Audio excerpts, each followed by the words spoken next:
ভারতীয় জনতা পার্টি মানেই তৃণমূল, ভারতীয় জনতা পার্টি মানেই তৃণমূল, ভারতীয় জনতা পার্টি মানেই তৃণমূল। নীতিটা তৃণমূল কংগ্রেস আর আমাদের আদর্শ হচ্ছে মমতা বন্দ্যোপাধ্যায়। না আমরা মমতা ব্যানার্জির পদত্যাগ চাই। বিজেপি হটাও, বিজেপি হটাও। যে ভারতীয় জনতা পার্টি পশ্চিমবঙ্গে অনেক প্রতিকূলতার মধ্যে 2,33,27,000 ভোট পেয়েছে। কেন্দ্র সরকার হবে কিভাবে হিসাব করতে হয় শুভেন্দু অধিকারী জানে। ভারতীয় জনতা পার্টি মানেই তৃণমূল, ভারতীয় জনতা পার্টি মানেই তৃণমূল, ভারতীয় জনতা পার্টি মানেই তৃণমূল। শুভেন্দু অধিকারী কি করলো না করলো, শুভেন্দু অধিকারী কালকে তৃণমূল করবে না এর গ্যারান্টি কি আছে? শুভেন্দুর থেকে বড় নেতা ছিল মুকুল রায়। মুকুল রায়ের কলমের খোঁচাতে তৃণমূল দল খুলেছিল। সেই তৃণমূল যত রকমের দুর্নীতি করেছে, মাস্টার মাইন্ড যদি হয় তাহলে মুকুল একজন। তারপর দেখা গেল সেই মুকুল তৃণমূল ছেড়ে বিজেপিতে চলে গেল, বিজেপির ট্রেনার হলো। বিজেপি এমন একটা নাবালক দল যে হাঁটতে জানে না, চলতে জানে না, তাকে হাঁটানো প্র্যাকটিস করালো, ট্রেনিং দিল, কিভাবে হাঁটতে হয় শেখালো। তারপরে ও এমএলএ হলো, এমএলএ হওয়ার পরে কালীঘাটে চলে গেল। আর ওর ছেলে বললো বাবার মাথা খারাপ আছে, অমুক তমুক। কিন্তু লোকে বুঝলো যে যেটা মুকুল রায়কে সাংবাদিকরা জিজ্ঞেস করলো যে মুকুলদা তাহলে এবার পঞ্চায়েতের ভোটে কী হবে? তো মুকুল রায় না কি মিউনিসিপ্যালিটি ভোটে কী হবে? তখন ও বললো, তখন বিজেপির ও এমএলএ, তো বললো যে কেন তৃণমূল জিতবে? তখন বললো যে মুকুলদা আপনি কিন্তু তৃণমূল নয়, আপনি কিন্তু বিজেপির এমএলএ। তখন বললো আরে আমি কি ভুল বললাম, যা তৃণমূল সেটাই বিজেপি, এটা বলে দিল। তো আজকে শুভেন্দু কিসের? এ তো মমতা বন্দ্যোপাধ্যায় ভাই দিদির সুন্দর সম্পর্ক, কালকে বিধানসভায় বলেছে, কিসের অসুবিধে? আরএসএস এর কাছে দুজনেই সমান, তৃণমূলও জানে বিজেপিও জানে। আজকে অসুবিধে হলে তৃণমূলে চলে আসবে, কালকে অসুবিধা হলে বিজেপিতে চলে যাবে। এ কুণাল ঘোষ একটা কত রকম সব ফালতু কাজের সাথে যুক্ত, চুরি জোচ্চুরি এইসবের জন্য জেলে গেল। সেই জেল থেকে ওই যখন ভ্যান থেকে চিৎকার করে বলতো মমতা বেনিফিশিয়ারি, আজকে দেখুন কি সুন্দর বেরিয়ে এসে মমতার স্থাপকতা করছে, রোজ গুণগান গাইছে। আবার মুকুলকে দেখুন তৃণমূল থেকে বিজেপি গিয়ে বিজেপির মধ্যে থেকে তৃণমূলকে সেবা করা। আজকে শুভেন্দু তাই করছে। ও বাঁচবার জন্য যত অন্যায় কাজ হচ্ছে, যত পাপ কাজ হয়েছে, যত দুর্নীতি হয়েছে, ও তো তার মধ্যে থেকেছে। এখন ওখানে কেউ জেল ঘুরে এসে মমতার খিদমত খাটছে কুণাল ঘোষের মতো লোক, আবার কেউ বিজেপিতে গিয়ে মমতার খিদমত খাটছে শুভেন্দুর মতো লোক। এইসব নাটকবাজি দেখিয়ে লাভটা কী আছে? টিএমসি বিজেপি এক, দুটোর মধ্যে কোনো ফারাক নেই। মানুষকে ভুল বোঝানোর জন্য ভয়ঙ্কর লড়াই টিএমসির সাথে বিজেপির, এটা বোঝানোর চেষ্টা করা হয়।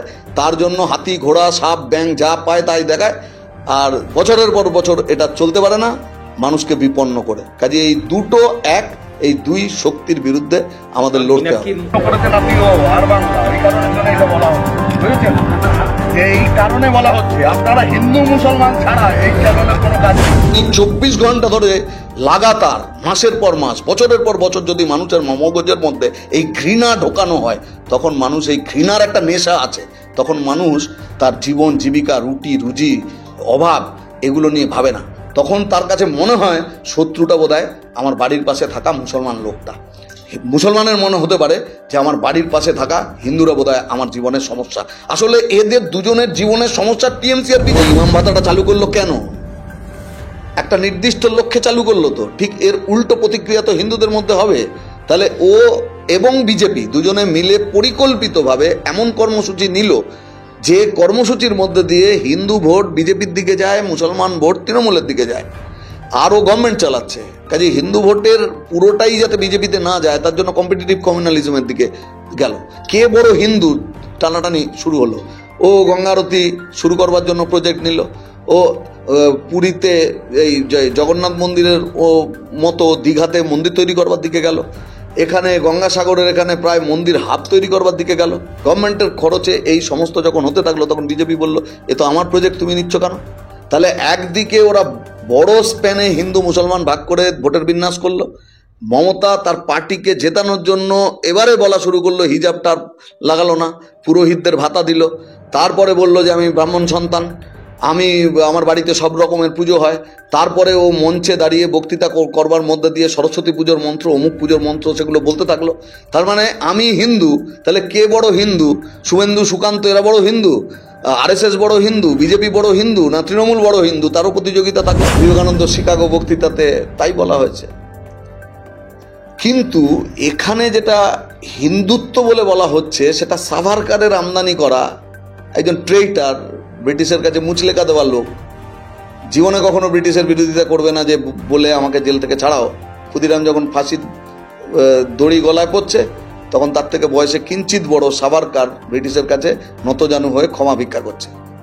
তাকে কুলাঙ্গার সন্তান নিজেকে বলছে আর বাপকে মহিমান্বিত করছে, মাপ চাইছে।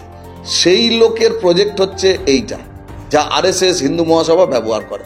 ঠিক এই একই জিনিস তো বাংলাদেশে জামাত হেফাজত করছে। ওখানে সংখ্যালঘু হিন্দুদের ওপর আক্রমণ হচ্ছে। লক্ষ্য কি? লক্ষ্য হচ্ছে দেশ দখল। লক্ষ্য কি? এক ধর্মের দেশ তৈরি করা। এখানে আরএসএস এর লক্ষ্য, বিজেপির লক্ষ্য এক ধর্মের দেশ তৈরি করা। ওখানে বাংলাদেশে জামাত হেফাজত যে অন্যায় কাজ করছে, এখানে আরএসএস বিজেপি একই অন্যায় কাজ করছে। ওখানে অসাম্প্রদায়িক বাংলাদেশ থাকবে না, ধর্মনিরপেক্ষ বাংলাদেশ থাকবে না, এক ধর্মের নিয়ন্ত্রণে থাকবে, যেটা বাংলাদেশে জামাত হেফাজতের মতো সংগঠন করছে, যে কারণে ভারত বিদ্বেষ, যে কারণে ওখানে সংখ্যালঘু হিন্দুদের ওপর আক্রমণ। ঠিক একই জিনিস এখানে আরএসএস, বিজেপি ইত্যাদি তারা করছে। ওই দেশের সাম্প্রদায়িক শক্তি এদেশের সাম্প্রদায়িক শক্তিকে প্ররোচনা দিচ্ছে বা অক্সিজেন দিচ্ছে, আবার এখানকার সাম্প্রদায়িক শক্তি ওখানকার সাম্প্রদায়িক শক্তিকে অক্সিজেন দিচ্ছে। আসলে এরা দুজনে এক, এরা দুজনে চায় এইটা হোক, নিজের দেশে দেশে এই কাজ করতে পারবে। এইটা যখন ভিত্তি হয় কারো সরকারে টিকে থাকার, পশ্চিমবাংলাতে এইটা চলছে, এটা কখনো মানুষের ভালো করতে পারে না। মানে আফগানিস্তানের মতো একটা হতে পারে। পাকিস্তান, তার অর্থনৈতিক ভিত্তি কি, তার সমাজ কতটুকু উন্নত তা তো নয়। ভারতের ডেস্টিনেশন কখনো ওটা হতে পারে না। আমি কেন এই বিকৃতির দিকে দৌড়াবো? এখানে রেনেসা হয়েছে বাংলায়, এখানে রামমোহন, বিদ্যাসাগর, এখানে রবীন্দ্রনাথ, এখানে শরৎচন্দ্র, বিভূতিভূষণ। তাই যে রিচ হেরিটেজ বাংলার আছে, তার সাথে এই হিন্দু মুসলমান চলে নাকি? আমি এই কারণে বলছি বিজেপি জীবনে কখনো এখানে ক্ষমতায় আসতে পারবে না, কোনোদিন। তাহলে এই চক্করের মধ্যে গোটা সোসাইটিটাকে ফেলে দেওয়া, এর মধ্যে দাঙ্গা হাঙ্গামা, পারস্পরিক বিরোধ, বিদ্বেষ, অনাস্থা, অবিশ্বাস, এই পরিবেশ যদি থাকে, তাহলে তারপরে যে ভোট হয় সেই ভোটে দেখা যায় যে বিজেপির লাভ হয়। এটা ঠিক ওই দেশে জামাত হেফাজত এদের লাভ আনবে। ওখানেও যে লড়াইটা ওকে লড়তে হচ্ছে, ওখানে তো বেশ অধিকাংশই তো মুসলমান, তাহলে এত কাণ্ড করতে হচ্ছে কেন? করতে হচ্ছে মুক্তিযুদ্ধের চেতনা, সেটা তো অসাম্প্রদায়িক চেতনা। তাহলে ওই চেতনা তো বাংলাদেশের মানুষের মধ্যে রয়ে গিয়েছে, ওকে উচ্ছেদ করতে হবে। ঠিক এরকমই ভারতের স্বাধীনতা সংগ্রাম, দেখবেন 15ই আগস্ট যখন আসবে নরেন্দ্র মোদীর খুব বেহাল হাল হয়। ওর কাছে তো কোনো স্বাধীনতা সংগ্রামই নেই, ও তো দেখাতে পারে না। কতগুলো কুলাঙ্গার আছে, কাজী দেখাবে কি করে? কাজী তখন ও গান্ধীজিকে ধরবার চেষ্টা করে, সুভাষ বোসকে ধরবার চেষ্টা করে, ক্ষুদিরামকে ধরবার চেষ্টা করে, কিন্তু নিজেদের যে অতীত, সেই অতীতটা ফুটে ওঠে এই সমস্ত দিন। বিবিধ নিউজে আমি অমিত রয়েছি আপনাদের সঙ্গে। সামনেই 2026-এর ভোট, বেশি দিন বাকি নেই। সিপিআইএম এর ভোট বা বামেদের ভোট কিন্তু বাড়তে চলেছে। আমি বলছি না, বলছেন বিশেষজ্ঞরা। কেন বাড়তে চলেছে, কিভাবে বাড়ছে, এই বিষয়ে আজকে আলোচনা করব। এবং আরও একটি বিষয় আপনারা অবশ্যই প্রত্যক্ষ করেছেন যে তৃণমূল কংগ্রেস এবং বিজেপি, অভয়া ইস্যু বলুন বা যাদবপুরের ইস্যু বলুন, ক্রমাগত বামেদেরকে আক্রমণ করছে। কেন আক্রমণ করছে, কি কারণ, এই বিষয়ে আজকে আলোচনা করব। আমাদের সঙ্গে রয়েছেন সিপিআইএম এর উত্তর 24 পরগনার জেলা সম্পাদক পলাশ দাস। দাদা, বিবিধ নিউজে আপনাকে স্বাগত। একযোগে সিপিএম কে আক্রমণ করছে বিজেপি এবং তৃণমূল, ঠিক কি কারণ বলে আপনার মনে হয়? এটাই তো স্বাভাবিক। আমি 16 সালের ভোটের কথা বলবো। 11 সালে 34 বছর বামফ্রন্ট সরকার তার চলে যাওয়ার পরে 11তে মমতা বন্দ্যোপাধ্যায়ের সরকার তৈরি হলো। মাত্র 5 বছর ব্যবধানে 16 সালের যে বিধানসভা নির্বাচন, তাতে তৃণমূলের প্রাপ্ত ভোটের শতকরা হিসেব ছিল 44%, বাম এবং কংগ্রেস যৌথভাবে 39%। তাহলে মাত্র 5 বছর সরকার চালানোর পরে ডিফারেন্সটা হয়ে দাঁড়ালো মাত্র 5। তাহলে এই গতিতে তৃণমূলের ইরোশন আর বাম কংগ্রেসের প্রাপ্ত ভোটের পরিমাণ বাড়া, এই গতিতে যদি রাজনীতিকে দেখি, সম্ভাব্য ফলাফল 21 সালে মমতার গভর্নমেন্ট না থাকা। এর মধ্যে বিজেপি গভর্নমেন্টে এসছে 14 সালে।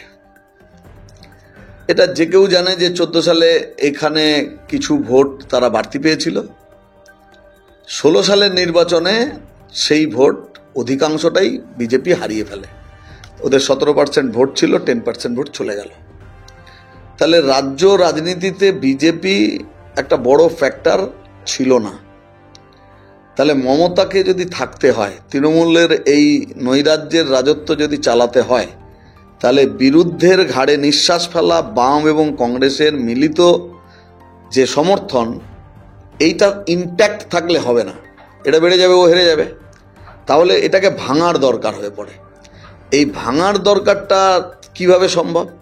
তাহলে এই ভোটটাকে ভাঙলে, বিজেপিকে যদি সামনে নিয়ে আসা যায়, তাহলে ভোটটা ভাঙতে পারে।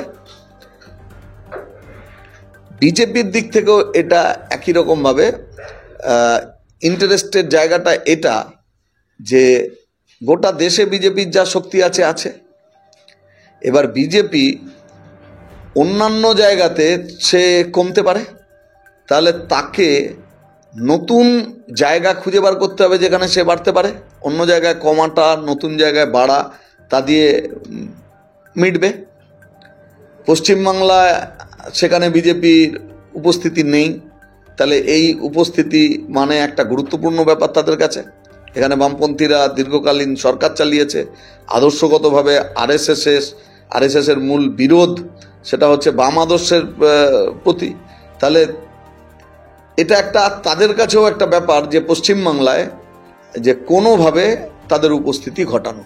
তাহলে তৃণমূলের ইন্টারেস্ট, বিজেপির ইন্টারেস্ট, দুই ইন্টারেস্ট মিলিয়ে এদের পরিকল্পনা মাফিক পশ্চিমবাংলার জনগণকে এই বাইনারি দুটো পার্টির মধ্যে বিভাজিত করবার একটা পন্থা কৌশল তারা গ্রহণ করে। দুই শাসক দল, দুজনের হাতে গভর্নমেন্ট আছে, অ্যাডমিনিস্ট্রেশন আছে। দুর্ভাগ্যজনক হচ্ছে যে মিডিয়া কন্ট্রোলড। দিল্লিতে নাম হয়েছে গদি মিডিয়া, আমাদের এখানেও মিডিয়া হচ্ছে টিএমসি বিজেপি, তাদের দ্বারা নিয়ন্ত্রিত। তাহলে এদের দিয়ে এই প্রচার সর্বাত্মক করার চেষ্টা যে আসলে লড়াইটা টিএমসির সাথে বিজেপির। এই মিডিয়ার প্রসঙ্গে আমি একটু বাদে আসবো, বিস্তারিতভাবেই আসবো, আপনাকে একটু থামালাম। সেটা হচ্ছে মুসলমান ভোট, যেটা আপনাদের পক্ষে ছিল 2016 সালের আগে ছিল, এবং তারপরে 2016 সালের আগে আরও যে হিন্দু ভোট ছিল সেটাও আপনাদের পক্ষে ছিল, যেটা এখন অনেকাংশে বিজেপিতে গিয়েছে, এবং মুসলমান ভোট সেটা তৃণমূল কংগ্রেসে গিয়েছে। কিন্তু মুসলমান সম্প্রদায়ের মানুষ এটা বুঝতে শুরু করেছে যে তাদেরকে মমতা বন্দ্যোপাধ্যায়ের সরকার ব্যবহার করেছে। কিভাবে ব্যবহার করেছে না, বিজেপির জুজু দেখিয়ে, ইমামদের বেনিফিশিয়ারি করে, এবং কিছু সন্ত্রাসবাদী তৈরি করা হয়েছে যারা সারা বছর ধরে সন্ত্রাস করে এবং তাদেরকে বিশেষভাবে ভোটের দিনগুলোতে কাজে লাগানো হয়। এবং মুসলমান সম্প্রদায়ের যে আর্থসামাজিক উন্নতি, এটা একেবারে শূন্য। মুসলমান সম্প্রদায়ের একাংশ সেটা বুঝতে শুরু করেছে, এবং সেই একাংশ বামেদের দিকে ঝোঁকার সম্ভাবনা একটা প্রবল। এটা কি মমতা বন্দ্যোপাধ্যায় বুঝতে পারছেন? আর এই জন্যই কি বামেদের এত তীব্র আক্রমণ? না, প্রথম কথা হচ্ছে যে পশ্চিমবাংলার ভোটের প্যাটার্ন ধর্মের, জাতির ভিত্তিতে হতো না। এখানে স্বাধীনতা আন্দোলনের পর্যায়ে যদি দেখা যায় তাহলে একটা বড় আন্দোলনের প্রেক্ষাপট আছে।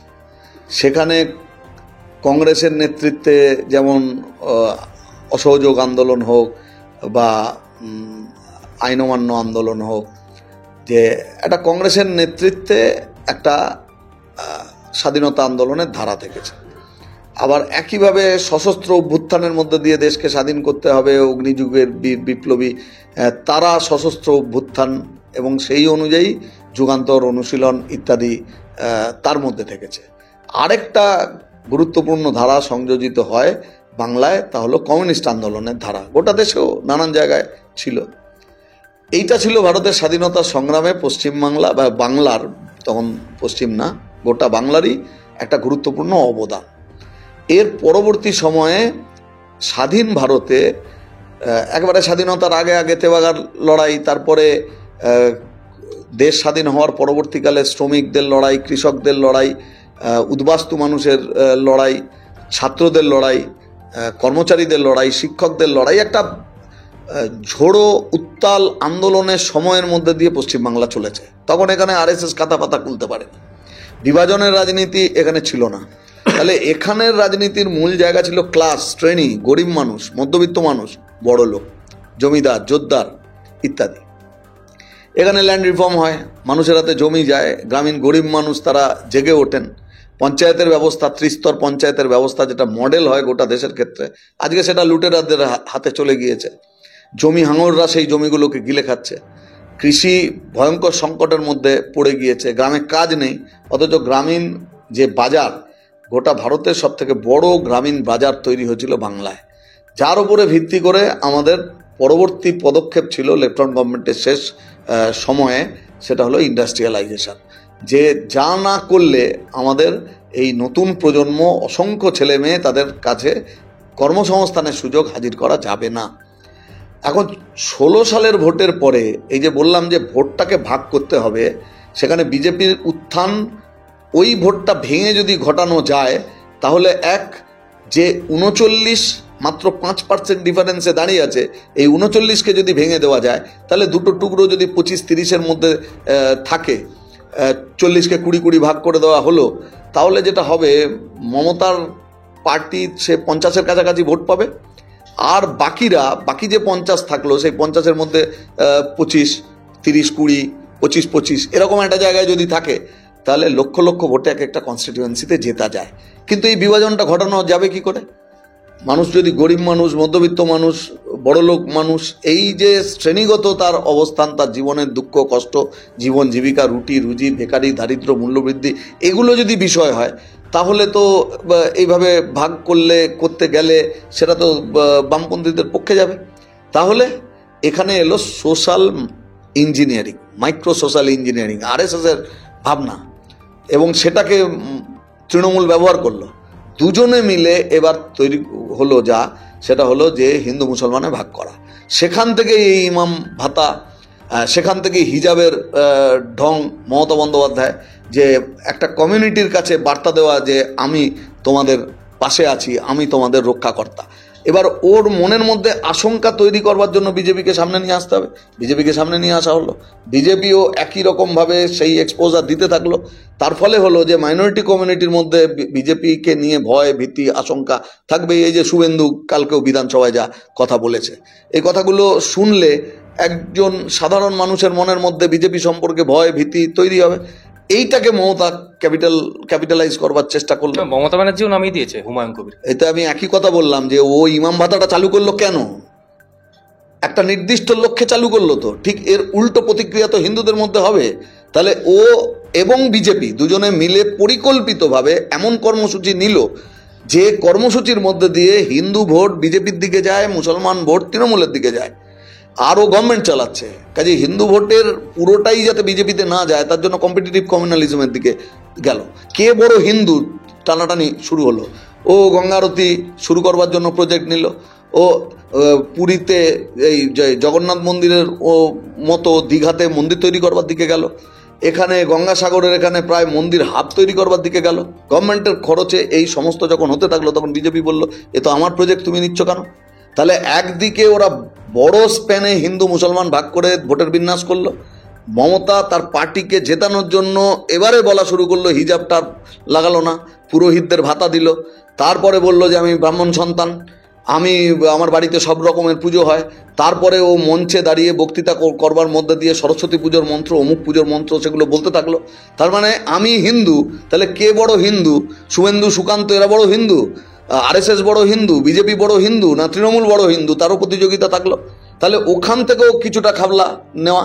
তাহলে এইভাবে মানুষকে ধর্মের ভিত্তিতে, তার পরিচিতির ভিত্তিতে ভাগ করে টুকরো টুকরো ভাগগুলোর রাজনৈতিক বিন্যাস তৈরি করতে গেল। কিন্তু হিন্দু জনসংখ্যাই তো বেশি মুসলমান জনসংখ্যার থেকে গোটা দেশের ক্ষেত্রে। তার মানে যত বেকার আছে, হিন্দু বেকার বেশি। তাহলে মোদির গভর্নমেন্ট কী করছে? হিন্দু বেকার ছেলেপেলেদের জন্য তো কিছু করছে না। বেকারে তো হিন্দু মুসলমান ভাগাভাগি হয় না। এই আসল জায়গাটা হচ্ছে এইটা, আসলে হিন্দু মুসলমান ভাগাভাগির কোনো মানে হয় না। কিন্তু রেল স্টেশনের হকার একজন একটা স্টেশনে ওঠে, আর 4টে স্টেশন বাদে আরেকজন লোক ওঠে, দুজনের সুখ দুঃখ একরকম, একই বাদাম চানাচুর বিক্রি করে। একটা স্টেশনে গিয়ে দুজনে মিলিত হয়, সুখ দুঃখের গল্প করে। তাদের দুজনকে বোঝানো হয়েছে তুমি হিন্দু, কাজে তোমায় ভোট দিতে হবে বিজেপিতে, আর তুমি মুসলমান, দুজনেই হকার, জীবনটা একরকমের, রোজগার একরকমের, দুঃখটা একরকমের, কিন্তু ওকে বোঝানো হয়েছে তুমি মুসলমান, তাই তো তোমাকে ভোট দিতে হবে তৃণমূলকে। এখন এই দুজন যখন সম্বিতে ফিরছে যে আসলে তুমি দুজনেই আমাকে হিন্দু আর ওকে মুসলমান সাজিয়ে তুমি দিব্যি সুন্দর বড়লোকের জন্য তুমি একটা রেজিম তৈরি করেছো, ব্যবস্থা করেছো, যাতে আমাদের ওপর দিয়ে শোষণ, নির্যাতন, নিপীড়ন, আর্থিক দিক থেকে আমাকে শেষ করে দেওয়া একটা শিক্ষিত ছেলে কোথায় যাচ্ছে? টোটো চালাতে যাচ্ছে। একটা শিক্ষিত ছেলে মাস্টার ডিগ্রি করবার পরে লোকের বাড়িতে খাবার ডেলিভারি করবার জন্য যাচ্ছে। পরিযায়ী শ্রমিক যাচ্ছে, জীবনটাকে হাতের মুঠোয় নিয়ে বাইরে যাচ্ছে কোনোভাবে রোজগার করা। কেউ ডেড বডিও ফিরতে পারে, ও ফিরতে পারে, কোনো ঠিক নেই। এই যে চেহারাটা, এই চেহারাটা মানুষ মাঝে মাঝেই তার মনের মধ্যে আসে, কিন্তু সর্বাত্মক এই যে মিডিয়ার রোল বললাম, তার তো একটা প্রভাব আছে। সেই প্রভাব এত সর্বাত্মক, ব্যাপক ক্যাম্পেইন।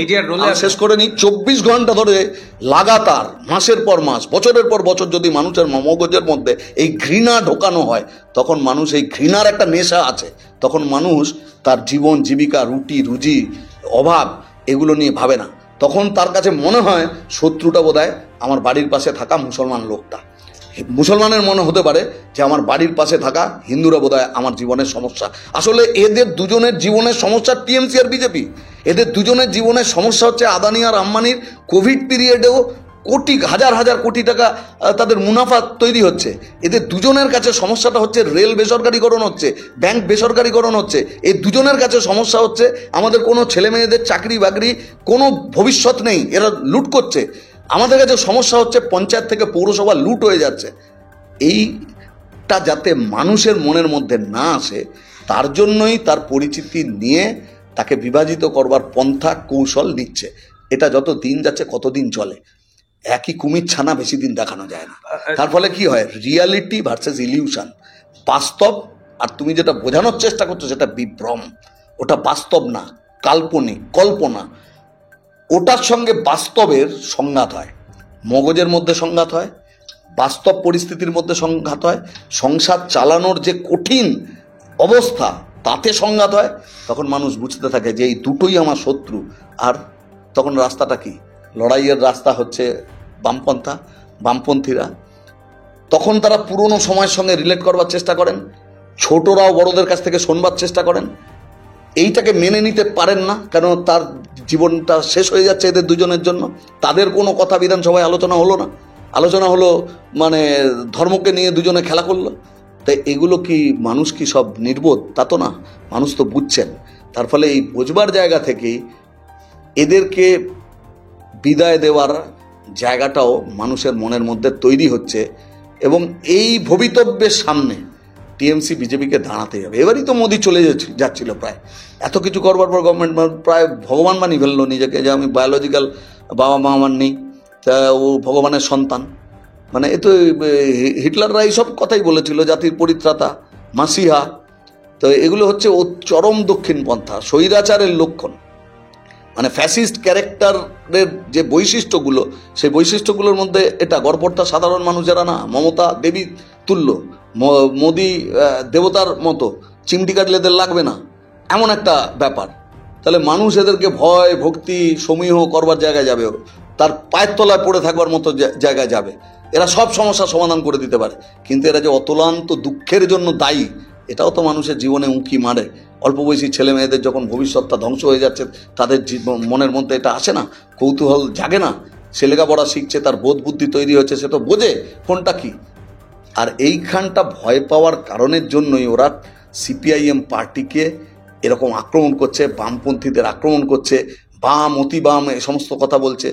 বৃহত্তর বাম আন্দোলনকে আসলে তারা ভয় পাচ্ছে। দেখুন, আমরা তৃণমূল এবং বিজেপি নিয়ে আলোচনা করতে কতবার হিন্দু এবং মুসলমান শব্দটা উচ্চারিত হলো।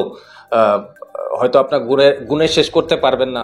10 বছর আগে বা 5 বছর আগে যদি আপনারা ইন্টারভিউ দেখেন, কোনো সাক্ষাৎকার দেখেন, সেখানে হয়তো এত হিন্দু মুসলমান শব্দ খুঁজে পাবেন না। কিন্তু আমি যেটা বলবো দাদা, যে এই যে তৃণমূল কংগ্রেস এবং বিজেপি নতুন রাজনীতির আমদানি করেছে আমাদের পশ্চিমবাংলায়। বিজেপি আগাগোড়াই হিন্দুত্বের রাজনীতি করে, এটা সকলের জানা। তৃণমূল কংগ্রেসের তোষণ এই হিন্দু এবং মুসলমানের রাজনীতি, অর্থাৎ সাম্প্রদায়িকতার রাজনীতি এরা করছে। বামেদের জন্য তো এটা অ্যাডভান্টেজ হওয়ার কথা, কারণ বামেরা সাধারণত, আপনি কমিউনিস্ট আন্দোলনের কথা বলেন, পুরোটাই মানুষের রুজি রুটিকে নিয়ে আন্দোলন। এই মুহূর্তে আপনারা যদি দেখেন, আপনারা সকালবেলা ঘুম থেকে উঠে এই টুথপেস্ট দিয়ে আমাদের জীবনটা শুরু হয়, তার দাম, তার কোয়ান্টিটি দেখুন, দাম না বললেও জিনিসপত্রের কোয়ান্টিটিগুলো দেখুন, আপনি গ্যাসের দাম দেখুন, আপনি ইলেকট্রিক বিল দেখুন, আপনার নিত্য প্রয়োজনীয় জিনিসপত্রের দাম দেখুন। আপনার রোজগার বাড়ছে? বাড়ছে না। আমাদের রোজগার বাড়ছে না। আমরা যারা সাধারণ পরিবারের মানুষ, তাদের একেবারে কালঘাম ছুটে যাচ্ছে জীবন চালাতে। এই আমাদের নিয়ে, মানে আমাদের মতো গরিব মানুষদের নিয়ে আপনাদের তো আরো সোচ্চার হওয়া উচিত, আরো আন্দোলনকে বৃহত্তর আকার দেওয়া উচিত। আমি এই অর্থে আমরা তো সেই কাজটাই করছি। 100 দিনের কাজের দাবিতে লড়াই আমরা করলাম, আবাস যোজনার এই চুরি জোচ্চুরি দুর্নীতি তার বিরুদ্ধে লড়াই আমরা করলাম, কৃষি চূড়ান্ত সংকটের মধ্যে পড়ে আছে তার জন্য আন্দোলন আমরা করছি, কাজ বেকারি তা দূর করবার জন্য লড়াই আমাদের করতে হচ্ছে। কিন্তু ঘটনা হলো, টেলিভিশনের পর্দাটাকে তার মালিকেরা ঠিক করে রেখেছে টিএমসি আর বিজেপির মধ্যে ভাগ করে রাখবে। আপনি জানবেন কোথা থেকে? তাহলে এই আপনার জানবার জায়গাটা যাতে বন্ধ করে দেওয়া যায়, তাহলে টিএমসি কি বলল, বিজেপি কি বলল, এর মধ্যে যদি ঘুরপাক খাওয়া যায় এবং 24 ঘন্টা যদি সেটা দেখানো যায়, প্রতিদিন সপ্তাহের যদি তা দেখানো যায়, সারা মাস সারা বছর জুড়ে যদি এইটা দেখানো যায়, তখন পাবলিক পারসেপশন তৈরি হয়। এটা হচ্ছে ওদের কাছে কৌশল। আরেকটা দিক হচ্ছে আমাদের উপর লাগাতার আক্রমণ, মিথ্যা মামলা। কিন্তু এই সব কিছুর মধ্যে দাঁড়িয়েও বামপন্থার বিকাশ ঘটছে বলেই তো সিপিআইএম এর উপর এত রাগ কেন? আমরা যদি নেগলিজিবল হই, আমাদের যদি কোনো শক্তিই না থাকে, তাহলে দুটো পার্টিকে আমাদের বিরুদ্ধে বলতে হচ্ছে কেন? তাহলে কোথাও একটা ভয় পাওয়ার জায়গাটা কি তারা নিজেরাও জানে। আর এই লড়াই, মানুষের জীবন জীবিকার জন্য যে লড়াই, সেটা মূল্যবৃদ্ধি হোক, দারিদ্র হোক, ধনী দরিদ্রের ফারাক হোক, কর্মসংস্থানের দাবি হোক, গণতন্ত্রের দাবি হোক, ধর্মনিরপেক্ষতার প্রশ্ন হোক, এগুলোতে লাগাতার নিরবচ্ছিন্নভাবে যদি লড়াই করে, সেটা তো বামপন্থীরাই লড়াই করছে। আর এই কারণের জন্যই তাদের ভয়। আমরা সামনের দিনে আরো বড় আন্দোলন, আরো দুর্বার আন্দোলন তা হবে, আরো নিবিড় কাজ আমরা করব। আরো বাড়ানো কি আপনাদের কোনো পরিকল্পনা রয়েছে, যাতে করে এই হিন্দু মুসলমানের যে রাজনীতি সেটাকেও ছাপিয়ে যাওয়া? আমরা সাম্প্রদায়িকতার বিরুদ্ধে আর কে সেই কনসিস্টেন্টলি লড়াই করে? আমরা করি। তো এই সব লড়াই চলছে। এই সব লড়াই সময়ের সঙ্গে সঙ্গে কোনোটা সামনে আসে, যেটা দুর্বার হয়। এই তো ধরুন মে মাস জুন মাসের মধ্যে পার্লামেন্ট ইলেকশন হলো গত বছরে, তার 2 মাসের মধ্যে 14ই আগস্ট সারা রাত দখল নিল পশ্চিমবাংলার অন্তত 2 কোটি মানুষ। তাহলে 2 কোটি মানুষ যদি রাস্তায় নেমে দখল নেয়, তাকে বাড়ি থেকে সমর্থন করলো আরো কত কোটি মানুষ? 2 কোটির বেশি হবে। 9.5 কোটির বাংলায় এত মানুষ যদি তৃণমূলের গভর্নমেন্টের এগেনস্টে যায়। বিজেপি আন্দোলন দখল করতে গিয়েছিল, নবান্ন অভিযান, ছাত্রদের সমন্বয়ক করে কত কিছু করলো, তারপর বন্ধ রাখলো। কিন্তু কি হলো? জনগণ সেই আন্দোলন বিজেপির দিকে যেতে দিল না। আজ যাদবপুর নিয়ে যে ঘটনা ঘটছে মানুষ দেখছেন। তাহলে একদিকে কর্মসংস্থানের দাবি তুলতে গিয়ে ডিওয়াইএফআই এর কর্মীকে পিটিয়ে পুলিশ খুন করে দিল। গণতন্ত্রের কথা বলতে গিয়ে, ছাত্র ভোটের কথা বলতে গিয়ে সুদীপ্ত ছাত্র আন্দোলনের কর্মী খুন হয়ে গেল। তাহলে এই সময়কালের মধ্যে আমাদের কতজনকে হারাতে হয়েছে, কতজনকে খুন হতে হয়েছে, কেন হতে হচ্ছে? তৃণমূল তো বখরাতে তৃণমূলকে মারছে, লোকে দেখছে। তাহলে সিপিআইএম এর তো সেই ব্যাপার নেই, তাহলে তাকে মারছে কেন? তাকে মারছে এই কারণের জন্য, যাতে লাল ঝান্ডা লোকে না ধরে বা মানুষের কাছে যাতে লাল ঝান্ডা পৌঁছতে না পারে, এই কারণের জন্য। তা আমরা তো সব গুটিয়ে চলে যাইনি কোথাও। আমরা এই লড়াইয়ের মধ্যে আছি। লড়াই তীব্র হচ্ছে, লড়াই ব্যাপক হচ্ছে, লড়াইয়ের পরিধি বাড়ছে, এবং যেটা ওরা বুঝছে, শঙ্কিত হচ্ছে, যে কারণে অনেক নিবিড় হচ্ছে, ভয়টা সেখানে পাচ্ছে। কিন্তু আমাদের বিশ্বাস, মানুষ নিশ্চিতভাবেই তার জীবনের সমস্ত দুঃখ, কষ্ট, যন্ত্রণা, আরও বেটার, উন্নত একটা সময়, উন্নত একটা জীবন, ছেলে মেয়েদের সামনে যে অনিশ্চিত ভবিষ্যৎ, সেটাকে কাটানো, এইগুলো যদি করতে হয়, সেগুলো করতে হলে যে টিএমসি বিজেপি কোনো উপায় না, কোনো সমাধান নয়, সেটা যে বামপন্থীরা পারবে, এই বিশ্বাসটা মানুষের মধ্যে গড়ে তোলা বড় ব্যাপার। এবং আমার ধারণা সেই বিশ্বাস গড়ে উঠছে। আর এই উঠছে বলেই দুটো গভর্নমেন্টের হাতে ইন্টেলিজেন্স আছে, পুলিশ, অ্যাডমিনিস্ট্রেশন এবং 100% মিডিয়া কন্ট্রোল। সমীক্ষক তার আছে ফলে, হ্যাঁ, সমীক্ষক আছে, সব কোম্পানিগুলোকে লাগাচ্ছে, অনেক বড় বড় কাজে সমীক্ষক রয়েছে। হ্যাঁ, তো আইপ্যাকের মতো অর্গানাইজেশন, আরো দেশি বিদেশি অর্গানাইজেশন, তাদের কাছ থেকে ডেটা পাচ্ছে।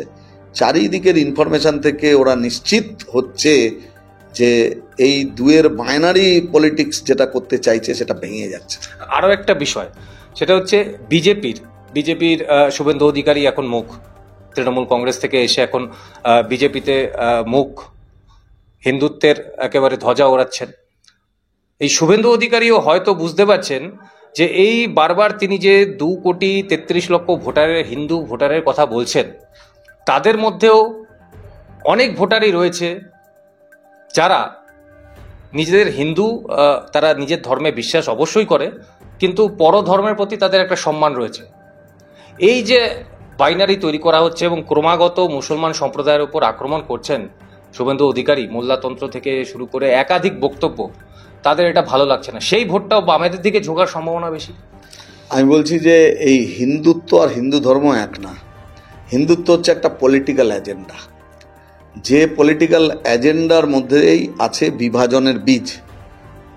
কোনো ধর্মের মানুষ অন্য ধার্মিক ধর্ম পালন করেন, কোনো ধর্ম গ্রন্থেই অন্য কোনো ধর্মের অনিষ্টের কথা, অন্য কোনো মানুষের অনিষ্টের কথা বলা নেই। একজন ধর্মপ্রাণ মানুষ, তিনি যে ধর্মেরই মানুষ হন না কেন, তিনি অন্যের অনিষ্ট কামনা করেন না।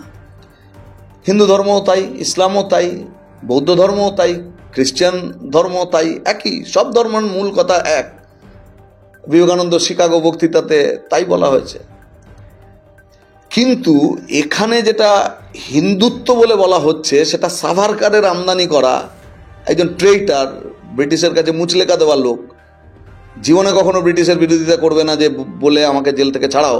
ক্ষুদিরাম যখন ফাঁসির দড়ি গলায় পড়ছে, তখন তার থেকে বয়সে কিঞ্চিত বড় সাভারকার ব্রিটিশের কাছে নতজানু হয়ে ক্ষমা ভিক্ষা করছে। তাকে কুলাঙ্গার সন্তান নিজেকে বলছে, আর বাপকে মহিমান্বিত করছে, মাপ চাইছে। সেই লোকের প্রজেক্ট হচ্ছে এইটা, যা আরএসএস, হিন্দু মহাসভা ব্যবহার করে। ঠিক এই একই জিনিস তো বাংলাদেশে জামাত হেফাজত করছে। ওখানে সংখ্যালঘু হিন্দুদের ওপর আক্রমণ হচ্ছে। লক্ষ্য কি? লক্ষ্য হচ্ছে দেশ দখল। লক্ষ্য কি? এক ধর্মের দেশ তৈরি করা। এখানে আরএসএস এর লক্ষ্য, বিজেপির লক্ষ্য এক ধর্মের দেশ তৈরি করা। ওখানে বাংলাদেশে জামাত হেফাজত যে অন্যায় কাজ করছে, এখানে আরএসএস বিজেপি একই অন্যায় কাজ করছে।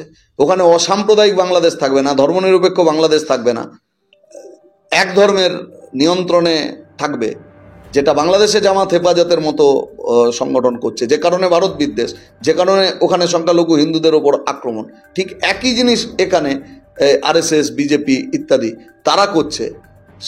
ওই দেশের সাম্প্রদায়িক শক্তি এদেশের সাম্প্রদায়িক শক্তিকে প্ররোচনা দিচ্ছে বা অক্সিজেন দিচ্ছে, আবার এখানকার সাম্প্রদায়িক শক্তি ওখানকার সাম্প্রদায়িক শক্তিকে অক্সিজেন দিচ্ছে। আসলে এরা দুজনে এক, এরা দুজনে চায় এইটা হোক, নিজের দেশে দেশে এই কাজ করতে পারবে। এইটা যখন ভিত্তি হয় কারো সরকারে টিকে থাকার, পশ্চিমবাংলাতে এইটা চলছে, এটা কখনো মানুষের ভালো করতে পারে না।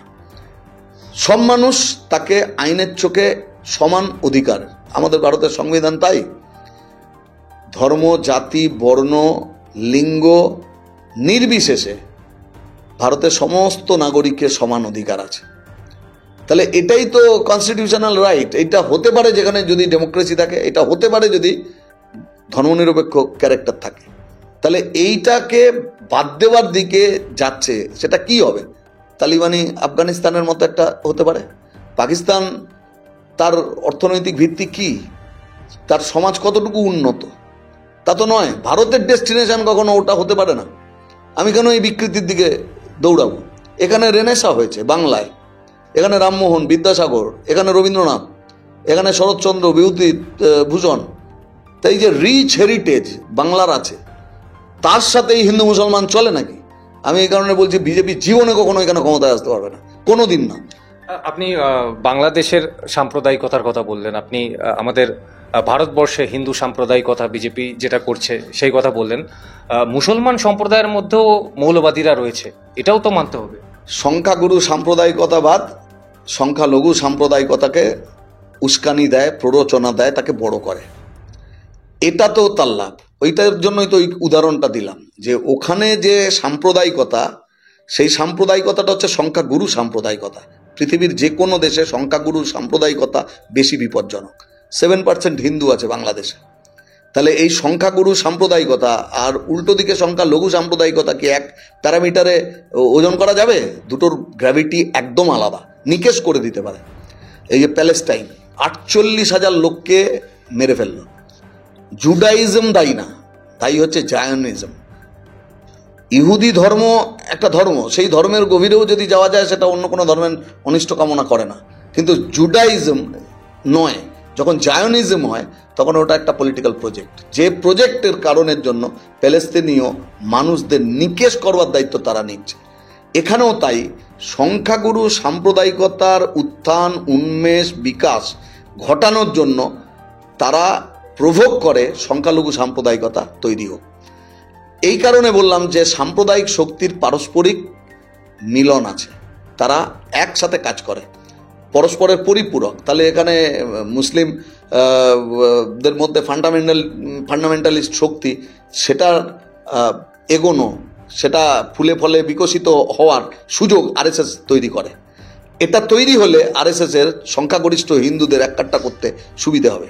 তাহলে এই চক্করের মধ্যে গোটা সোসাইটিটাকে ফেলে দেওয়া, এর মধ্যে দাঙ্গা হাঙ্গামা, পারস্পরিক বিরোধ, বিদ্বেষ, অনাস্থা, অবিশ্বাস, এই পরিবেশ যদি থাকে তাহলে তারপরে যে ভোট হয় সেই ভোটে দেখা যায় যে বিজেপির লাভ হয়। এটা ঠিক ওই দেশে জামাত, হেফাজত এদের লাভ আনবে। ওখানেও যে লড়াইটা ওকে লড়তে হচ্ছে, ওখানে তো বেশি অধিকাংশই তো মুসলমান, তাহলে এত কাণ্ড করতে হচ্ছে কেন? করতে হচ্ছে মুক্তিযুদ্ধের চেতনা, সেটা তো অসাম্প্রদায়িক চেতনা। তাহলে ওই চেতনা তো বাংলাদেশের মানুষের মধ্যে রয়ে গিয়েছে, ওকে উচ্ছেদ করতে হবে। ঠিক এরকমই ভারতের স্বাধীনতা সংগ্রাম, দেখবেন 15ই আগস্ট যখন আসবে নরেন্দ্র মোদীর খুব বেহাল হাল হয়। ওর কাছে তো কোনো স্বাধীনতা সংগ্রামই নেই, ও তো দেখাতে পারে না, কতগুলো কুলাঙ্গার আছে, কাজী দেখাবে কি করে?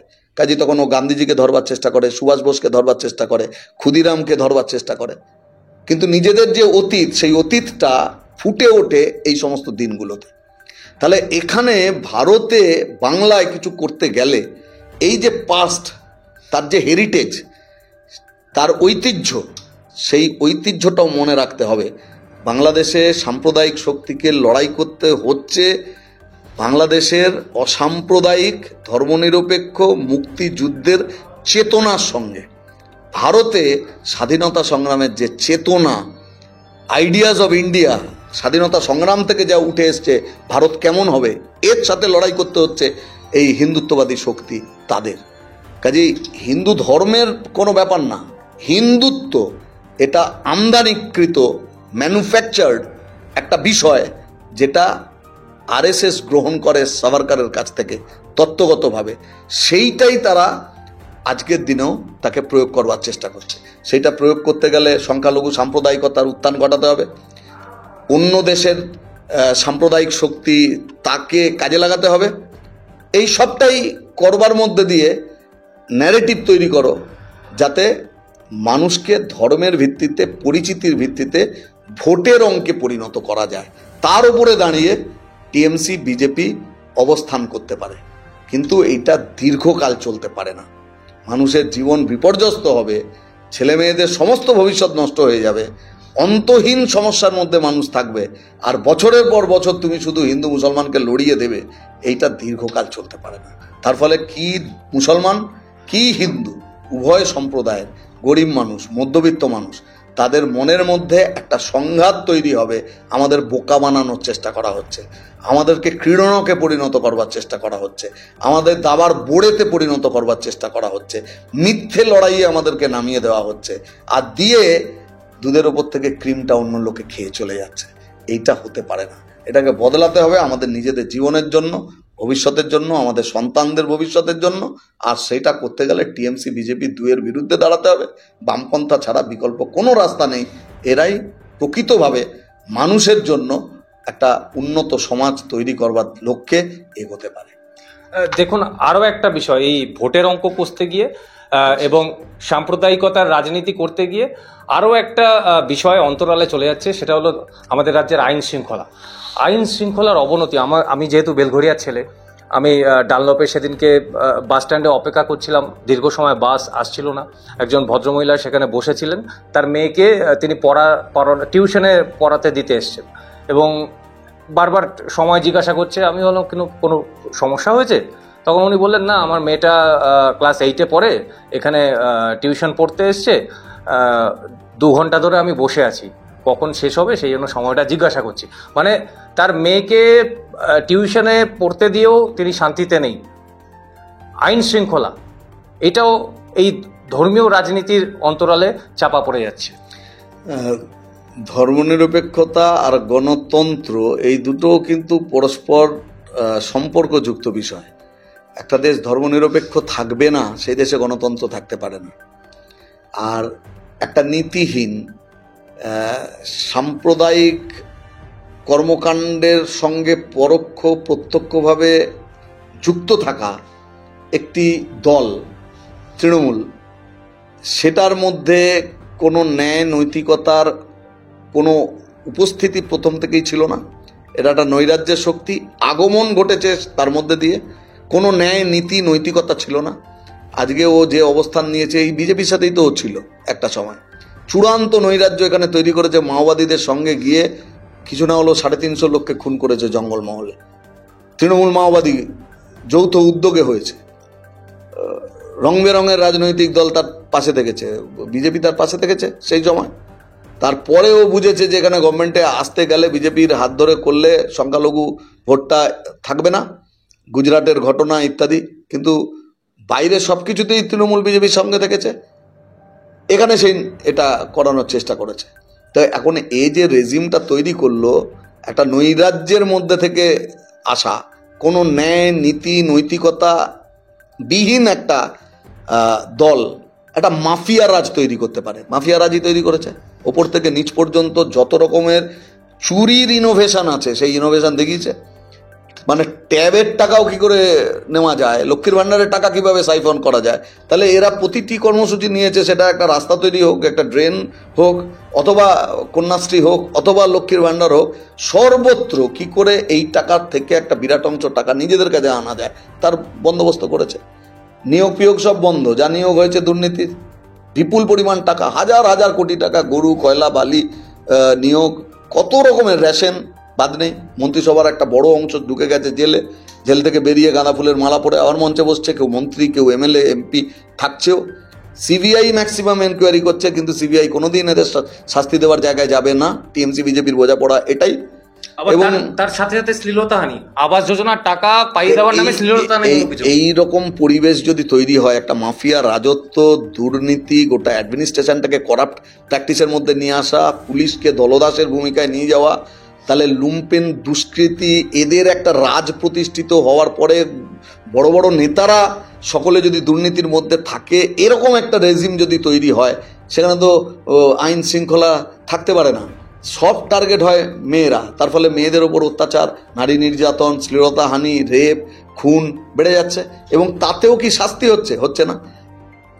এই যে আরজিকরের ঘটনায় অ্যাডমিনিস্ট্রেশন নানান কিছু রোল ভূমিকা, তা নিয়ে মানুষের মনের মধ্যে প্রশ্ন আছে। মানুষ এটা মেনে নিতে পারছে না যে একজনের পক্ষে এটা করা সম্ভব বলে এটা কেউ মনে করে না। তাই এই যে পরিস্থিতি তৈরি হলো, সেই সময় মোহন ভাগবত এলেন, এসে বলে দিলেন কি, বললেন যে না, রাজ্য সরকার এই ব্যাপারে যা বলবে আমরা তার সাথে একমত। মানে পরিষ্কার হয়ে গেল যে তৃণমূল বিপদে পড়লে বিজেপি তার পাশে দাঁড়াবে। যাদবপুরেও তাই হয়েছে, তৃণমূল বিপদে পড়েছে, বিজেপি তার পাশে দাঁড়িয়ে গিয়েছে। তাহলে সব ক্ষেত্রেই হচ্ছে যে বামপন্থীদের খুঁজে বেড়ানো হচ্ছে। তাহলে তিলোত্তমার আন্দোলন কে করলো না? পেছনে বাম আছে, অতি বাম আছে, বামপন্থীরা আছে। আর যাদবপুরে কি আছে? বাম আছে, অতি বাম আছে, বামপন্থীরা আছে।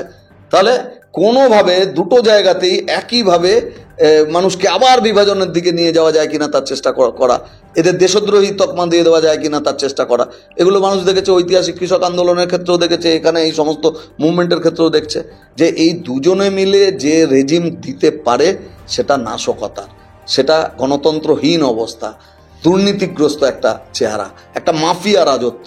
সেখানে নারীরা কখনোই তাদের নিরাপত্তা হতে পারে না।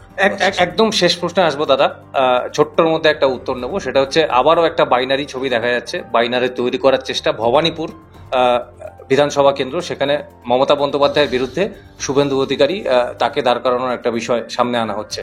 নন্দীগ্রামের পুনরাবৃত্তি কি আবারও দেখা যাবে এই বাইনারি ঠেকাবার জন্য? মানে মীনাক্ষী মুখোপাধ্যায়কে কি ভবানীপুরের আসনে লড়তে দেখা যাবে? এগুলো বুর্জোয়া রাজনীতি এবং তৃণমূল বিজেপির যে মধ্যেকার গটাপ। যাদবপুর নিয়ে গোটা রাজ্য উত্তাল, কয়েক মাস আগে আরজিকর ঘটনাতে গোটা রাজ্য উত্তাল। এই দুই প্রশ্নের কোনো মীমাংসা আজও হয়নি। এক গাদা দুর্নীতির মামলা, তৃণমূল বিজেপি এক বেঞ্চে এসে বসে একে অপরকে রক্ষা করবার দায়িত্ব নিয়ে নিয়েছে। শুভেন্দু অধিকারী কি করলো না করলো, শুভেন্দু অধিকারী কালকে তৃণমূল করবে না এর গ্যারান্টি কি আছে? শুভেন্দুর থেকে বড় নেতা ছিল মুকুল রায়। মুকুল রায়ের কলমের খোঁচাতে তৃণমূল দল খুলেছিল। সেই তৃণমূল যত রকমের দুর্নীতি করেছে, মাস্টার মাইন্ড যদি হয় তাহলে মুকুল একজন। তারপর দেখা গেল সেই মুকুল তৃণমূল ছেড়ে বিজেপিতে চলে গেল, বিজেপির ট্রেনার হলো। বিজেপি এমন একটা নাবালক দল যে হাঁটতে জানে না, চলতে জানে না, তাকে হাঁটানো প্র্যাকটিস করালো, ট্রেনিং দিল, কিভাবে হাঁটতে হয় শেখালো। তারপরে ও এমএলএ হলো, এমএলএ হওয়ার পরে কালীঘাটে চলে গেল, আর ওর ছেলে বললো বাবার মাথা খারাপ আছে, অমুক তমুক। কিন্তু লোকে বুঝলো যে যেটা মুকুল রায়কে সাংবাদিকরা জিজ্ঞেস করলো যে মুকুল দা তাহলে এবার পঞ্চায়েতের ভোটে কী হবে? তো মুকুল রায় না কি মিউনিসিপ্যালিটি ভোটে কী হবে? তখন ও বললো, তখন বিজেপির ও এমএলএ, তো বললো যে কেন তৃণমূল জিতবে? তখন বললো যে মুকুল দা আপনি কিন্তু তৃণমূল নয়, আপনি কিন্তু বিজেপির এমএলএ। তখন বললো আরে আমি কি ভুল বললাম, যা তৃণমূল সেটাই বিজেপি, এটা বলে দিল। তো আজকে শুভেন্দু কিসের? এ তো মমতা বন্দ্যোপাধ্যায় ভাই দিদির সুন্দর সম্পর্ক, কালকে বিধানসভায় বলেছে, কিসের অসুবিধে? আরএসএস এর কাছে দুজনেই সমান, তৃণমূলও জানে বিজেপিও জানে। আজকে অসুবিধে হলে তৃণমূলে চলে আসবে, কালকে অসুবিধা হলে বিজেপিতে চলে যাবে। এ কুণাল ঘোষ একটা কত রকম সব ফালতু কাজের সাথে যুক্ত, চুরি জোচ্চুরি এইসবের জন্য জেলে গেল। সেই জেল থেকে ওই যখন ভ্যান থেকে চিৎকার করে বলতো মমতা বেনিফিশিয়ারি, আজকে দেখুন কি সুন্দর বেরিয়ে এসে মমতার স্থাপকতা করছে, রোজ গুণগান গাইছে। আবার মুকুলকে দেখুন তৃণমূল থেকে বিজেপি গিয়ে বিজেপির মধ্যে থেকে তৃণমূলকে সেবা করা। আজকে শুভেন্দু তাই করছে। ও বাঁচবার জন্য যত অন্যায় কাজ হচ্ছে, যত পাপ কাজ হয়েছে, যত দুর্নীতি হয়েছে, ও তো তার মধ্যে থেকেছে। এখন ওখানে কেউ জেল ঘুরে এসে মমতার খিদমত খাটছে কুণাল ঘোষের মতো লোক, আবার কেউ বিজেপিতে গিয়ে মমতার খিদমত খাটছে শুভেন্দুর মতো লোক। এইসব নাটকবাজি দেখিয়ে লাভটা কি আছে? টিএমসি বিজেপি এক, দুটোর মধ্যে কোনো ফারাক নেই। মানুষকে ভুল বোঝানোর জন্য ভয়ঙ্কর লড়াই টিএমসির সাথে বিজেপির, এটা বোঝানোর চেষ্টা করা হয়। তার জন্য হাতি ঘোড়া সাপ ব্যাং যা পায় তাই দেখায়, আর বছরের পর বছর এটা চলতে পারে না মানুষকে বিপন্ন করে। কাজে এই দুটো এক, এই দুই শক্তির বিরুদ্ধে আমাদের লড়তে হবে। না ওইসব আমাদের পার্টি ওইভাবে চলে না। কাজেই যখন ভোট হবে, কোথায় কি হবে না হবে, কে দাঁড়াবে না, এটা খুব বড় ব্যাপার না, সে তখন দেখা যাবে। কিন্তু এইটা হচ্ছে যে পলিটিক্যাল গিমিক তৈরি করে মানুষকে ডিভাইড করে রাখবার একটা কৌশল। এই কৌশলের বড় কথা না, বড় কথা মানুষের জীবন জীবিকা, রুটি রুজি, তার অর্থনীতি, তার সমাজ, তার গণতন্ত্র, দেশের সংবিধান, অনেক গুরুত্বপূর্ণ, অনেক বড় বড় ব্যাপার। এ একজন দুজন ব্যক্তি মানুষের ব্যাপার না। কাজেই সামগ্রিক যে লড়াই, সেই লড়াইয়ে গরিব মানুষ, মধ্যবিত্ত মানুষ, তাদেরকে ঐক্যবদ্ধ করে এই দুই শক্তির হাত থেকে বাংলা তথা দেশ তাকে রক্ষা করবার জন্যই কমিউনিস্টরা লড়াই করে, আমাদের পার্টি তাই করছে। অসংখ্য ধন্যবাদ।